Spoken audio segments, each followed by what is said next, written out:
I disagreed. It wasn't part of him, but I can't even remember, and I know him well. He's still a good friend of mine, the district attorney at that time. David Yoakum. David Yoakum was the attorney on it. Yeah. And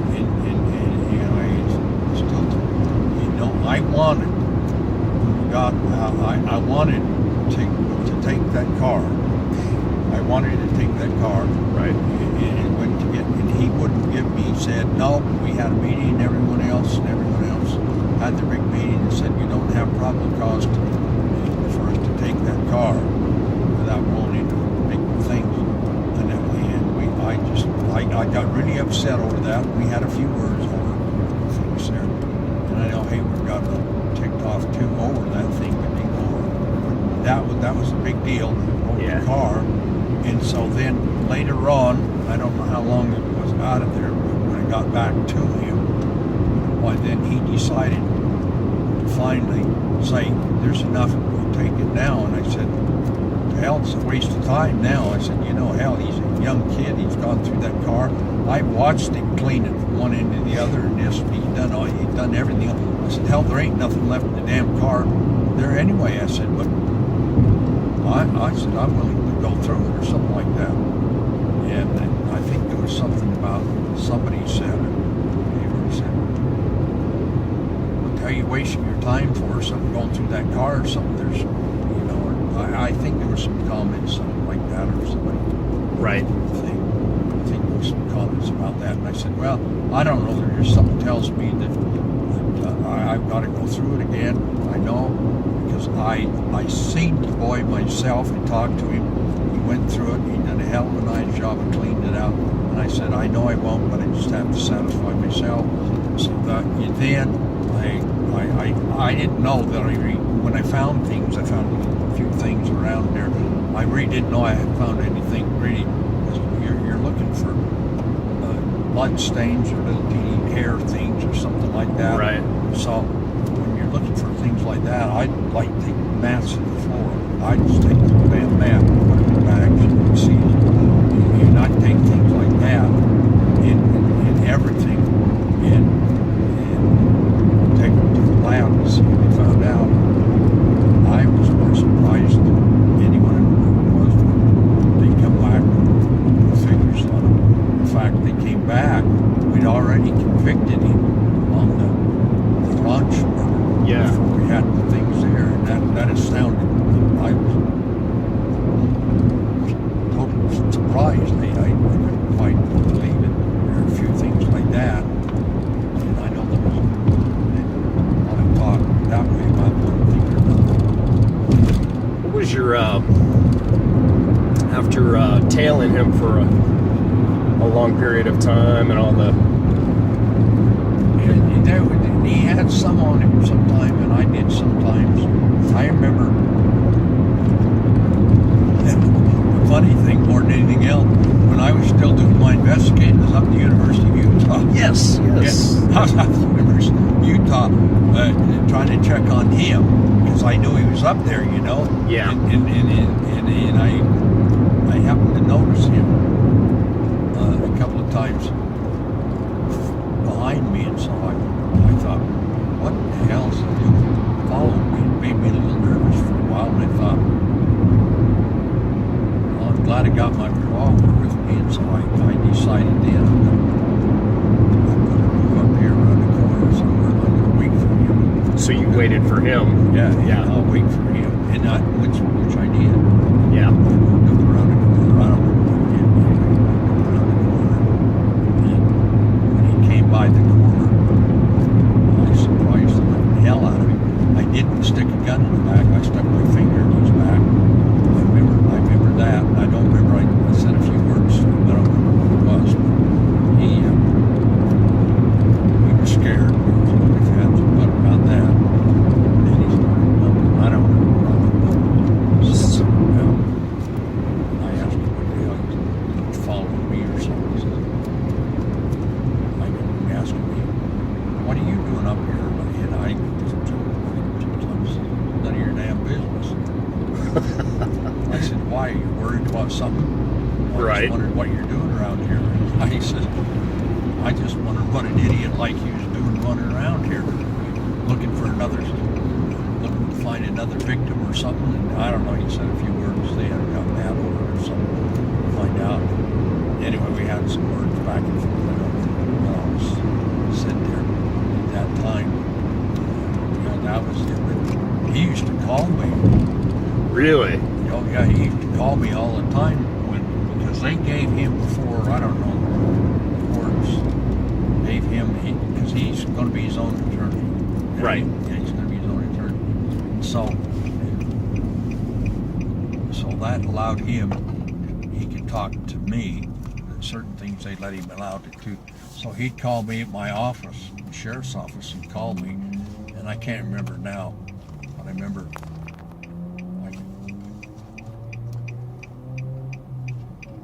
I could hear his voice, or he wouldn't come on the thing in the morning, and anyway, I won't say what I said or looked or everything else, and wait till I get him on the phone, and I could hear him on the phone, and he had a smart remark or something about kind of not, he was trying to be a smart aleck or something. How are you this morning, Jerry? You fine or something like that? Yeah. And he had some kind of smart thing like that, or some kind of thing, and then he'd always had some kind of comment. He says, you have to talk to me because I'm my only attorney right now. And I used to tell him every day, I don't have to talk to you, never, ever. I don't care who the hell you are.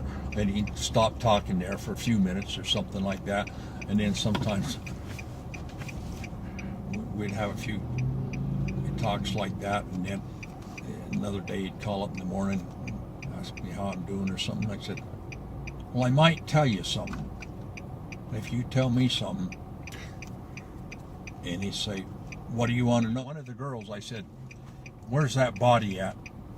Maybe Debbie Kent or Wilcox. Yeah, one of them. I said, Debbie Kent or something. I think it was. Yeah, it was Debbie Kent up there north. I said, yeah, where's Debbie Kent at? And then he'd have different things. I don't know what you're talking about, or do some of things, everything else. And that would shut him right up in a hurry. And every day, if he'd call on the phone or say something like that, and I'd turn around and the same damn thing. I said, tell me where Debbie Kent is, and I might talk to you. And he never did. He wouldn't. I knew he wouldn't. But yeah. I yacked with him. But that was a way to get him. Yeah, he was. So he was just kind of a smart ass. He was really cocky and.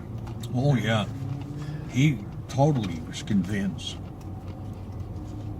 that, and that was his problem. Main thing, he's totally convinced that he was smarter than everyone else in the world.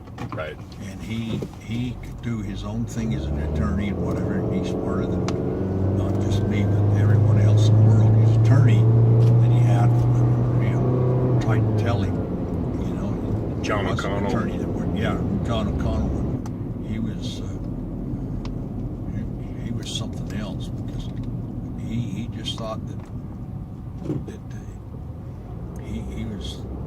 he knew everything in the world. He knew more about investigations. He knew more about everything else. I don't know, but I think it broke his back when he brought me up to the university one. What'd you find out or something? Anything else? And I don't remember what I told him. I think a couple of times. A couple of things. I told him a few things about it that really got him mad one day. I said, yeah, I found out you're failing or something like that. I don't remember what he said to me. He called me a few names. That's not true or something like this.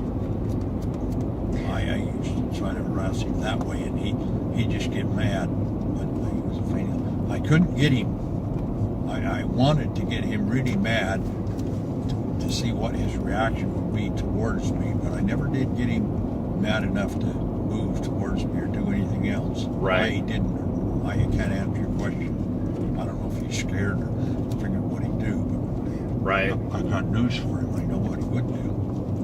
What I would do is when he came around behind me, or when I came around behind him at the school up there, I just stuck my finger in his back like this, and he froze stiff.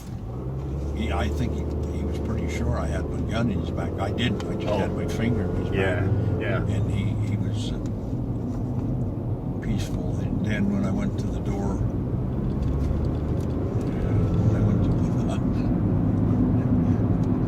Well, you searched that apartment. that's where as I well. got the apartment. That's where I got the apartment. That's where I got the stuff on gas cards. See, that's where they put gas cards, and then that's when I seen his apartment in there. And when I looked at it was totally for me at that time. I thought, I know what college kids are. They do this and everything else. And I said, he ain't a college kid. He looked like this, He's got. It reminded me of somebody that was in the military, because I was in the military, been it, Yeah. Yeah, and he had his. I went into there and he had his damn clothes in the closet. Had 2 finger spaces between each one, the hanger, this thing, and that's what you do in the military. This thing, and he had his shoes down there on the sail underneath it, the same way, and he had these. Back then, I don't know, they had a name for them, but they were very bright, shiny shoes, shaved, polished real neat and everything else. And that was one of the things that Carol Durant noticed more than anything else. She wouldn't look at anyone in the eyes. She didn't know no matter what. But she remembered his shoes, which was wonderful. She remembered his shoes, which helped us great. And then she also remembered when he got her in the car, she remembered the thing in the back seat that was rotted out from the sun, That's right. And she remembered all those things, and she remembered another thing about there was a little bit of damage or something on the right front door or something, but she remembered some neat things like that, because she just remembered he's got those shoes, to call them shiny shoes. And back then it was kind of popular, but nothing like his. But they were just kind of that kind of a color or something. In fact, I think I had a pair similar to, like his, but not like. But and so she remembered them, and that's when I moved over to. When I found he had a little filing cabinet there, and so I had a little filing cabinet type of thing. So I went to thumb through it, and as I started to thumb through it, it wasn't like anybody student that I've ever been around. Everything else, I mean, it was perfect.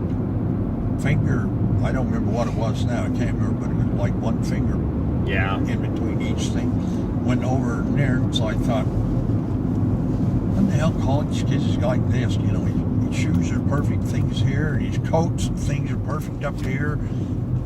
And so that's when I questioned him a little bit when I came out about the military. If he'd ever been in the military, he said no. Patent leather shoes, I think it was. Yeah, they were patent leather shoes. But, and so.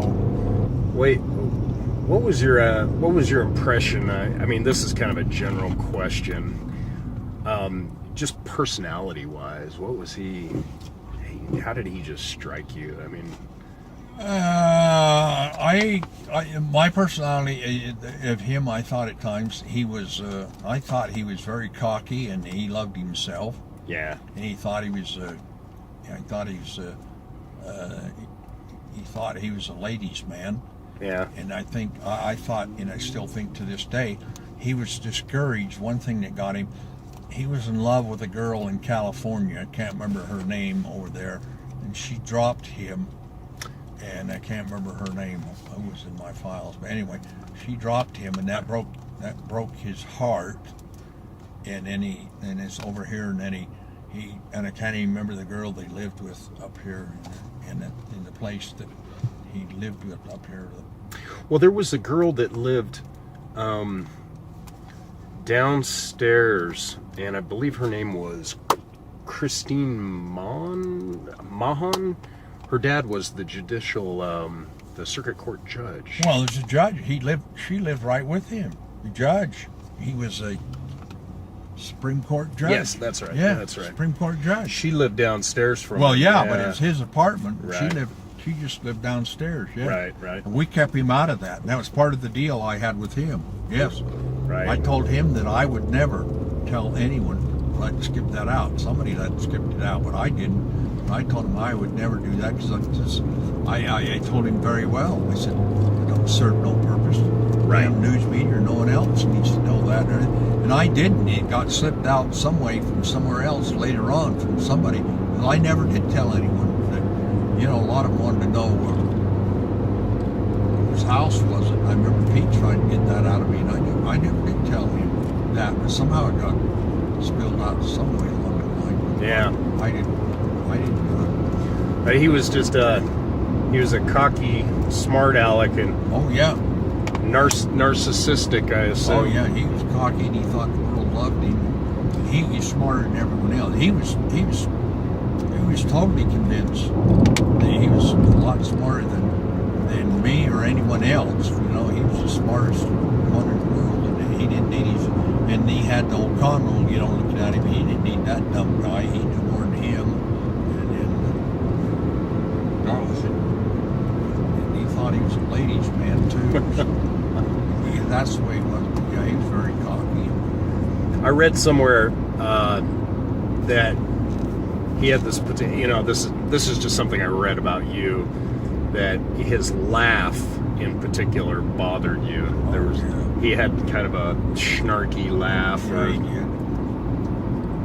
What did that? Yeah, I don't know. He started to me up. Somewhere along the line, I think he didn't have enough guts to try some things, but I didn't trust him to do a whole lot of things that he would get away with. And that's when we went over to Colorado, that's what got me mad over there, because I told him, and they said, oh hell, he ain't gonna go anywhere, Jerry. He's not gonna run anywhere. He's been here. He was gonna do this. So I can come down here and get cokes. Does he sell and everything else? Don't worry about him. He's not gonna go anywhere. And guess where he went? Yeah. He ran out the door. I mean, I said, I know him too well, and that really, that ruined me with. He jumped out the window. Colorado. Yeah. Oh, it just done me with Colorado.